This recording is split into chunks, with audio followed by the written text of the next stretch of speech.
એક વસ્તુ યાદ રાખજો કે તમારે લાઈફમાં કોઈ પણ પ્રોબ્લેમથી દૂર રહેવું હોય તો ઇન્ડિયામાં, જેમ કે તમે અત્યારે રહો છો, એ દેશના તમને બધા સેક્ટર વિશે ખબર પડવી જોઈએ. અને ખાસ કરીને કહું તો લો, કાનૂનથી ખબર હોવી જોઈએ તમને, પછી પોલિટિક્સથી ખબર હોવી જોઈએ, અને તમે એજ્યુકેટેડ હોવા જોઈએ, જેથી તમે ઇન્ડિયા જેવા દેશમાં સારી રીતે ટકી શકો. અને એના માટે તમારે મિનિમમ 24-25 સુધી તો સ્ટડી કરવું જ પડે. તમે ભણવાથી જેટલું ભાગશો એટલું કંઈ નહીં થાય, તમે લેબર વર્કમાં ઘૂસશો. અને પછી લેબર વર્ક મીન્સ યાર એ લેબર વર્ક જ કહેવાય.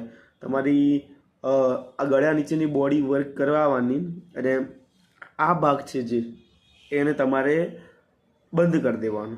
પરંતુ મારું એકદમ ઊંધું છે, હું ઇન્ટેલિજન્ટ વર્ગમાં આવું છું, મારે આ ભાગને બહુ બધું કામ કરાવવાનું હોય છે. આ ભાગનું દિવસમાં 1.5 કલાક અથવા કલાક મારી ફિટનેસ માટે કરતું એ જ. બાકી મને ખબર છે કે આ ભાગને જેટલા લોકો દુનિયામાં કામ કરાવે છે એમના પાસે એટ ધ એન્ડ મની સારા પ્રમાણમાં આવે છે.